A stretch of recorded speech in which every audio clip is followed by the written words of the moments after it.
Highlights हैं। साथ ही उन्होंने ऑब्वियसली जो लिक्विडिटी की विंडो है उस पर भी कुछ कदम उठाए हैं। हमारे साथ बातचीत करने के लिए सिटी यूनियन बैंक के MD and CEO Shri N Kamakodi मौजूद हैं और साथ ही हमारे साथ महेंद्र जाजू और हरेंद्र कुमार हैं। उनसे भी बात करेंगे। Thank you so much for joining us all of you. लेकिन मिस्टर कामकोडी, मेरा पहला सवाल आप ही से होगा। एक्सपेक्टेड लाइंस पर थी policy, there is no major shift that he wants to do, लेकिन साथ ही थोड़ी बहुत कंसर्न उन्होंने इन्फ्लेशन को लेकर एटलीस्ट हिंट की है। तो what is your key take away from the policy statement? वो इन्फ्लेशन और ग्रोथ में बैलेंसिंग के समय एक बार स्पष्ट चॉइस टुवर्ड्स अभी ग्रोथ लिया हुआ है। वो 4% टारगेट इन्फ्लेशन से लाइक अभी इवन इफ वो 5.5% के ऊपर जाने के बाद भी, वो एक्सपेक्टेशन के बाद भी वो अभी अकोमोडेटिव स्टैंड अभी रखा है। इट्स वेरी क्लियर है वो ग्रोथ के ऊपर अभी ज्यादा इम्पोर्टेंस है। वो इन्फ्लेशन अभी even if it is expected to increase now, it has been now taken as an accepted point. It's a very important statement at this point of time. Right. India bulls Housing के mister Hooda भी हमारे साथ जुड़ रहे हैं और साथ में चीफ इकोनॉमिस्ट यस बैंक के इंद्रनील पान।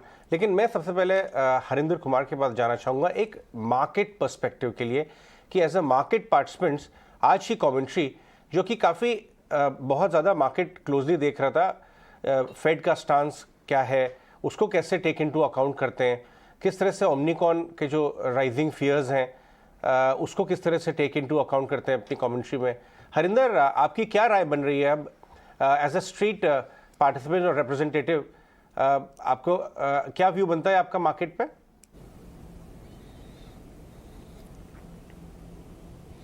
देखो, इसमें अजय एक बहुत इंपॉर्टेंट व्यू मार्केट को आ रहा है कि बजट के तक देयर इज़ नो चेंज और बजट के बाद भी पॉलिसी एकोमोडेटिव रहेगी, क्योंकि उन्होंने बताया कि शायद Q1 next financial year inflation will be 5.1%। और बजट अगर फिस्कल नंबर्स में कंफर्टेबल होता है तो मार्केट को क्लियर 6 महीने की विंडो हो या 7-8 मंथ्स की विंडो है जहां पर कोई पॉलिसी हिकअप्स नहीं है।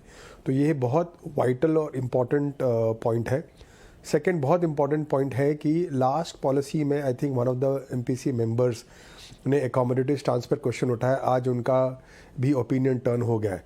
तो ये कहता है कि RBI के जो 6 मेंबर्स हैं उनको इन्फ्लेशन पे कंट्रोल नज़र आता है, वहाँ एक स्थिति नज़र आ रहा है।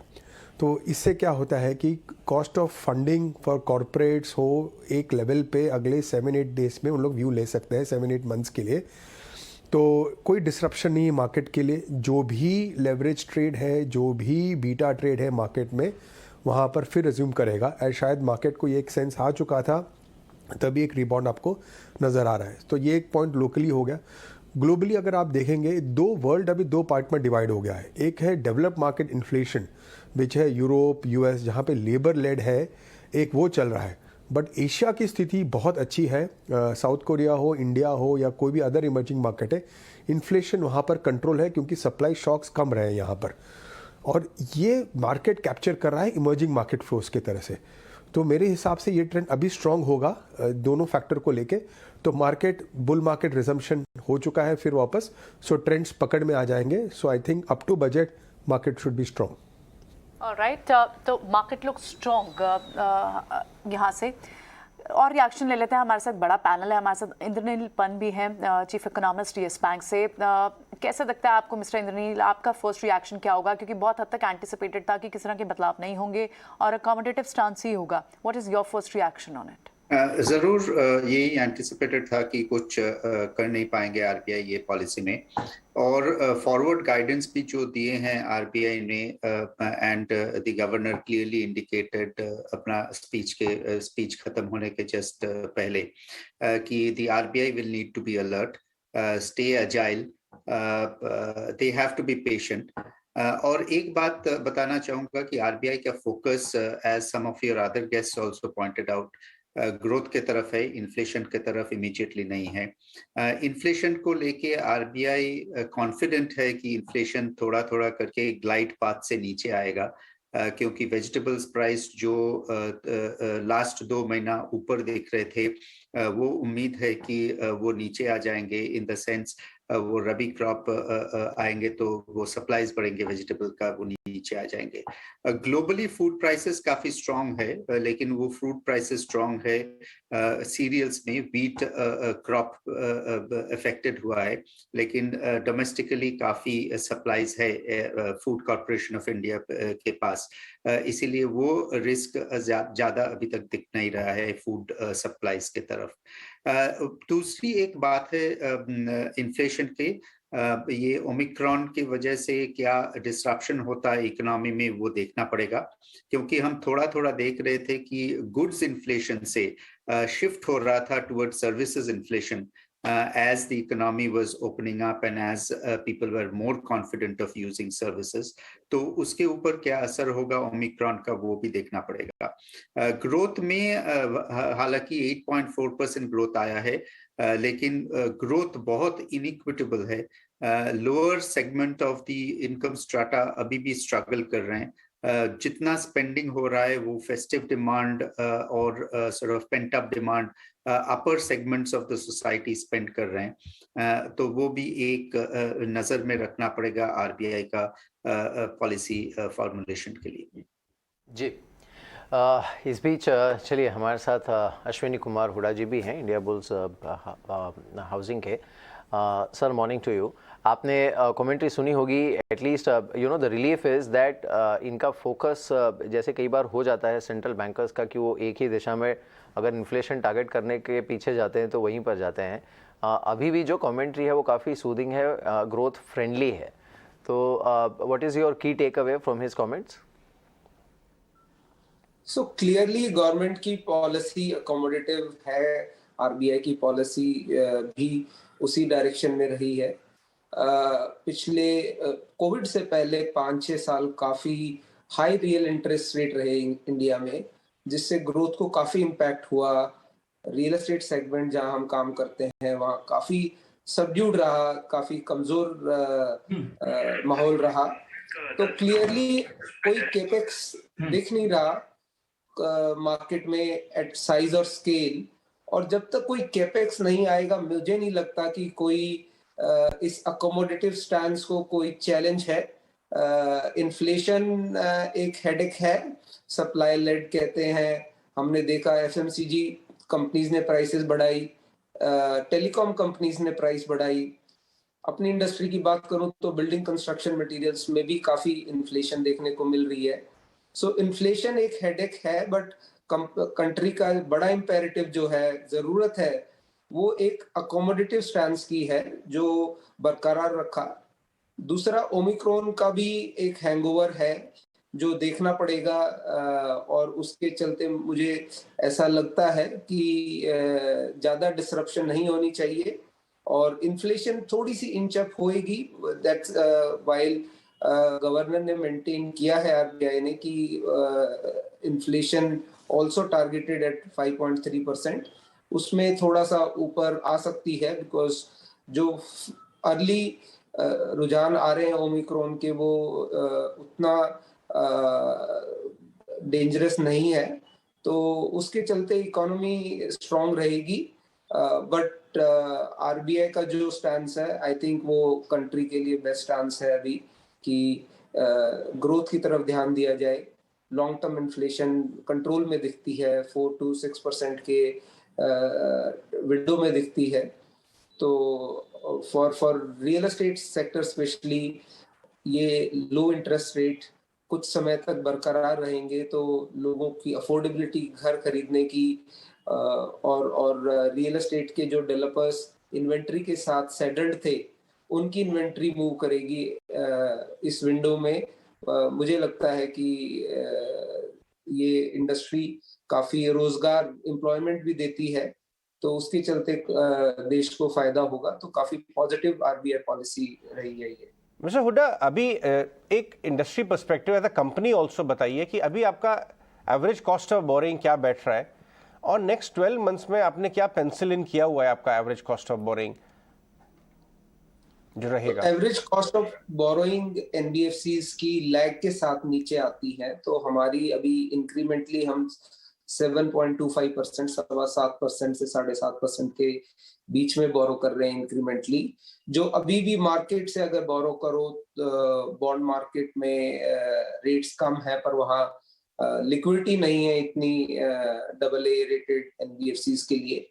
तो मेरा मानना है कि ये सॉफ्ट स्टांस रहते हुए NBFCs की कॉस्ट ऑफ फंड्स नीचे आएंगी। मेरा ये मानना है अगले साल में, जो कि 4 महीने बाद, हमारी 7% से नीचे बोरोइंग कॉस्ट आ जाएगी इंक्रीमेंटली, और वो काफी अच्छा रहेगा, जिसके तहत हम और भी सस्ते होम लोन दे सकेंगे। कंपनी आज की तारीख में बैंकों के साथ को लेंडिंग कर रही है, तो बैंकों की कॉस्ट काफी कम है, डिपॉजिट्स पे काफी कम रेट हो गए हैं, तो उसके चलते हम बहुत कॉम्पिटिटिव रेट दे पाते हैं अपने कस्टमर्स को। पर यदि हमारी कॉस्ट 7% से नीचे चली जाती है, तो कस्टमर्स को और चीप होम लोन्स मिलेंगे। कामकोड़ी, आपके पास आता हूं मैं यही सवाल लेते हुए। इनफैक्ट इसमें क्रेडिट ग्रोथ इंडस्ट्री में कैसी देख रहे हैं आप, और आपके बैंक में क्रेडिट ग्रोथ कैसी हो रही है? आप देखिए, RBI ने तो क्लियरली बोला है कि second half of next year में वो उम्मीद कर रहे हैं क्रेडिट ग्रोथ पिकअप होने की। क्या आपको भी अर्ली साइंस नजर आते हैं? जी, ये साल हमारा एक्सपेक्टेशन ईयर बिगिनिंग में था कि ये साल हायर सिंगल डिजिट में ही ग्रोथ होगा करके। सो हमारा क्रेडिट ग्रोथ हमेशा इंडस्ट्री क्रेडिट ग्रोथ से 1-2% ऊपर ही है। वो इन्वेस्टमेंट साइकिल हमारा उम्मीद है वो नेक्स्ट फाइनेंशियल ईयर वो सेकेंड हाफ से कम 6 to 9 months के बाद वो चालू करने के बाद अगला साल डबल डिजिट ग्रोथ इंडस्ट्री और हमारा बैंक में भी हो सकता है। वो मेरा एक्सपेक्टेशन है अभी। जी, मिस्टर इंद्रनील, एक चीज़ है जो RBI ने खुद भी इंडिकेट किया है कि महंगाई के ऊपर थोड़ी बहुत कंसर्न है, और वो Q4 में हो सकता है एक्चुअली एक स्पाइक करे, ऑलमोस्ट 5.7% तक 5.7% तक भी जा सकता है। And he is already factoring in some price softening, at least the food price softening in Q4 due to Rabi crop.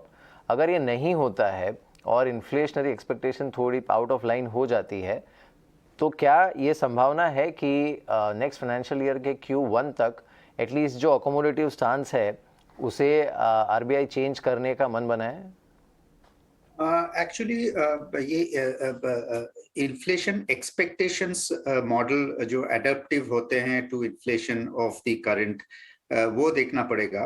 Unfortunately I don't think the governor has given an indication कि inflation expectations model जो हर monetary policy के साथ किया जाता है वो कैसे बिहेव कर रहा है अभी। अगर वो लास्ट जो इन्फ्लेशन एक्सपेक्टेशंस हमने देखें वो नीचे की तरफ थी, और अगर ये पॉलिसी में जो सर्वे किया गया वो भी अगर नीचे की तरफ आए, तो even if inflation in the fourth quarter is slightly higher, वो बेस इफेक्ट के लिए होंगे, it may not be an immediate concern for the Reserve Bank of India. देखने की ये बात है कि long term inflation expectations Reserve Bank का कैसे हैं, और अगर लॉन्ग टर्म इन्फ्लेशन एक्सपेक्टेशंस हम देखते हैं तो वो अभी भी 5% के आज आसपास दिख रहे हैं। एंड अगेन आई थिंक वो 4% का जो एंकर रेट था इन्फ्लेशन का RBI का, अनसर्टन टाइमिंग और अनसर्टन ग्रोथ आउटलुक के वजह से वो एंकर अभी 4% पे नहीं है। RBI is flexible with its inflation targeting, and therefore RBI will sort of be data driven in my opinion. It doesn't clearly indicate कि अगर इन्फ्लेशन 6% के तरफ गए तो तुरंत RBI रिएक्ट करके रेट ऊपर करेंगे, ऐसे नहीं हो सकता है। The RBI will have to evaluate कि इन्फ्लेशन क्यों ऊपर जा रहा है, और इवेल्युएट ये भी करना है कि ग्लोबल सेंट्रल बैंक्स क्या रिएक्शन तब तक दिखाते हैं, and then the RBI will take the next step. Right Harinder, आपसे पूछता हूं मैं कि नेक्स्ट 6 to 7 मंथ्स की विंडो जो बाजार के लिए आप कह रहे हैं कि एक बुलिश या एक्सपेंशनरी फेज रिज्यूम कर जाएगा, एक करेक्शन हो चुका है, एकदम क्लियर कर दिया RBI ने कि ग्रोथ सेंट्रिक अकोमोडेटिव स्टांसेस अभी तो रहेगा, और उनके रीजंस बताए। जैसा हुड्डा साहब कह रहे थे या कामकोड़ी साहब भी कह रहे थे कि उनका आगे ग्रोथ दिख रही है और कॉस्ट ऑफ बोरिंग भी नीचे रह सकता है। तो आपने फाइनेंशियल्स एज अ बास्केट को अपनी पोर्टफोलियो स्ट्रेटेजी में किस तरह से पोजीशन किया हुआ है?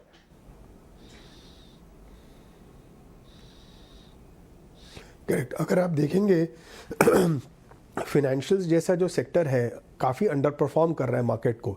इनफैक्ट बैंकेक्स जो है वो प्री कोविड लेवल के नीचे भी है, तो ये काफ़ी शॉकिंग है और बहुत सारे फंड मैनेजर्स इसमें ओवरवेट है।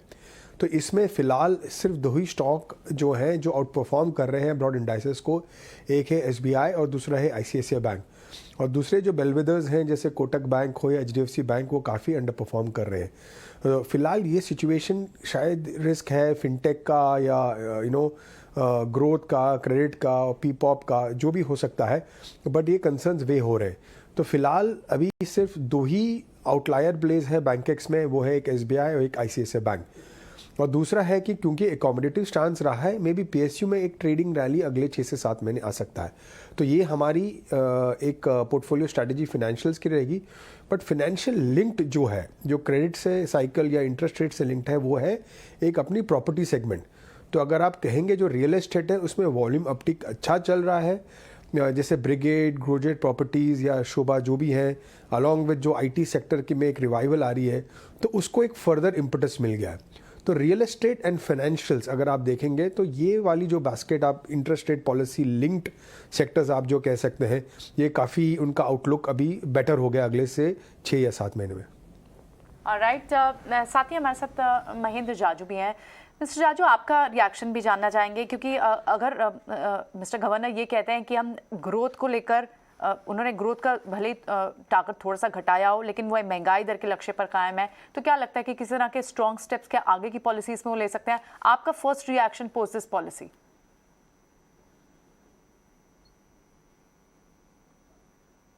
मिस्टर जाजू,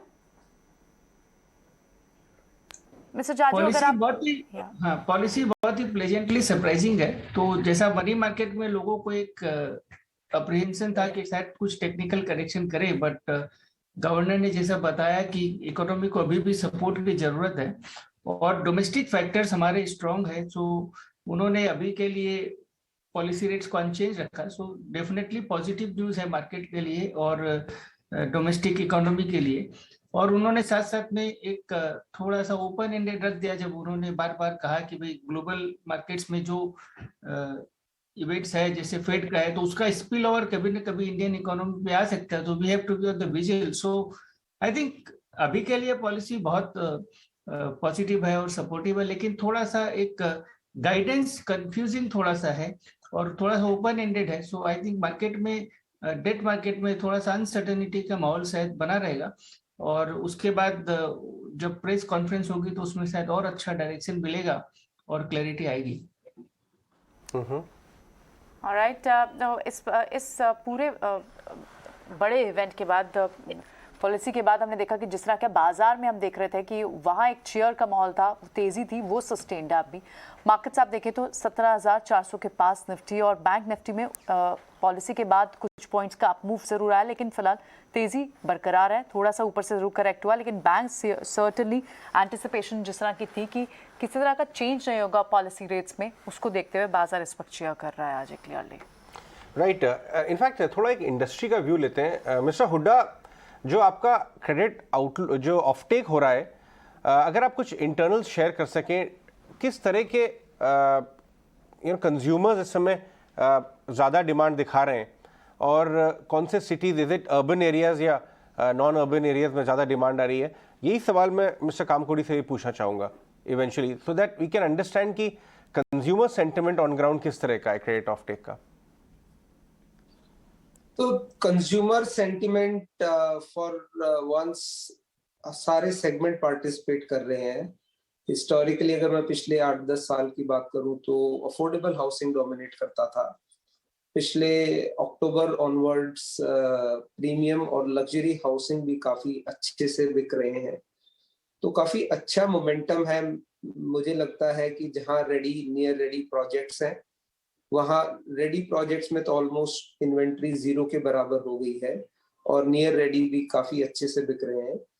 अच्छे बिल्डर्स के लॉन्च पे, इनिशियल लॉन्च पे भी काफी स्ट्रॉन्ग सेल्स देखने को मिल रही हैं। गोदरेज, बिरला, ओबरॉय, साउथ में शोभा ब्रिगेड, प्रेस्टीज, इन नाम पे काफी अच्छा नॉर्थ में M3M, DLF, उस टाइप के डेवलपर्स के अर्ली लॉन्च भी काफी अच्छे बिक रहे हैं। तो काफी पॉजिटिव माहौल है उस हिसाब से, अगर पूछे तो, कि सारे सेगमेंट कंट्रीब्यूट कर रहे हैं, affordable, mid housing, premium housing and luxury housing, और across market, across property stages contribute कर रहे हैं। और रेडी इन्वेंट्री, हर बिल्डर, जो कैसा भी बिल्डर है, बट अगर रेडी इन्वेंट्री है, नियर रेडी है, वो सब सेल हो रही है। तो काफी यूनिक स्पेस में है आज की डेट में developers, where everyone is able to sell and prices hold कर रही है, इंक्रीज नहीं हो रही। तो वो अच्छा है प्रॉपर्टी मार्केट के लिए कि वॉल्यूम लेड सेल्स है, प्राइस इंक्रीज नहीं हुआ। राइट, इनफैक्ट मिस्टर तिवारी भी हमारे साथ, अश्विनी तिवारी साथ में जुड़ रहे हैं SBI से, countries largest public sector bank. Mister Tiwari, good afternoon. आपका क्या रिएक्शन रहा? हमारे पैनलिस्ट अभी तक जितने से डिस्कस कर रहे थे, सबने जिस्ट में यही कहा कि प्लेजेंटरी सरप्राइजिंग कमेंट्री और स्टांस था मिस्टर दास का। आपका क्या व्यू है?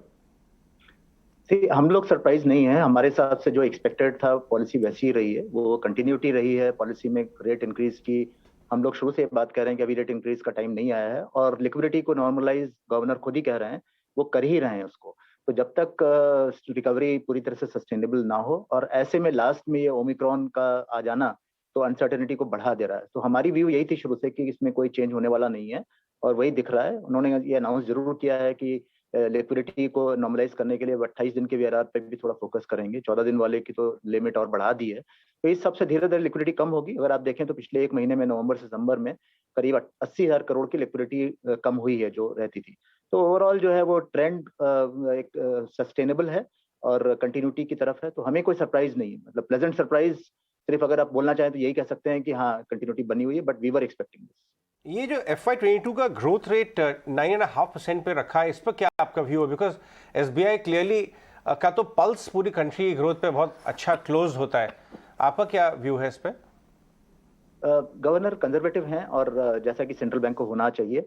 हमारा व्यू ये है कि हम पिछले 2 क्वार्टर से देख रहे थे कि रिटेल में अच्छी ग्रोथ थी काफी, लेकिन कॉर्पोरेट में ग्रोथ नहीं थी। इनफैक्ट हमारा सितंबर तक का कॉर्पोरेट का जो पोर्टफोलियो था उसमें नेगेटिव ग्रोथ भी थी। लेकिन लास्ट क्वार्टर में, जिसके रिजल्ट अभी नहीं आए हैं, हम देख रहे हैं कि कॉर्पोरेट में भी अच्छी ग्रोथ शुरू हो गई है। और मोर देन ग्रोथ, हमें जो कॉर्पोरेट्स हैं वो ये बता रहे हैं कि उनके प्लान्स फाइनल हो रहे हैं, और उन प्लान्स को लेकर के वो जल्दी ही हमारे पास आएंगे और हमसे फ्रेश लोन की बात करेंगे। आज भी हमारे पास में करीब 1 लाख करोड़ की कॉर्पोरेट पाइपलाइन की सैंक्शंस हैं, जो कि अब धीरे धीरे डिसबर्स हो रही हैं। तो अब मुझे लग रहा है कि ये कॉर्पोरेट ग्रोथ अगर चलती है, और ओमिक्रॉन अगर इसमें कोई दिक्कत ना पैदा करे, जैसा कि लगता है कि नहीं करेगा, मगर ये अनसर्टन है, तो मुझे लगता है कि ग्रोथ अच्छी रहेगी। और अगर हम इसको एक्सीड कर जाएं 9.5 को, तो ये तो सबके लिए अच्छी बात है। तो इसलिए गवर्नर कंजर्वेटिव हैं, वो उन्हें होना चाहिए, मगर मेरा मानना यह है कि वी आर ऑन ट्रैक, कि हम थोड़ा और बेहतर कर सकते हैं।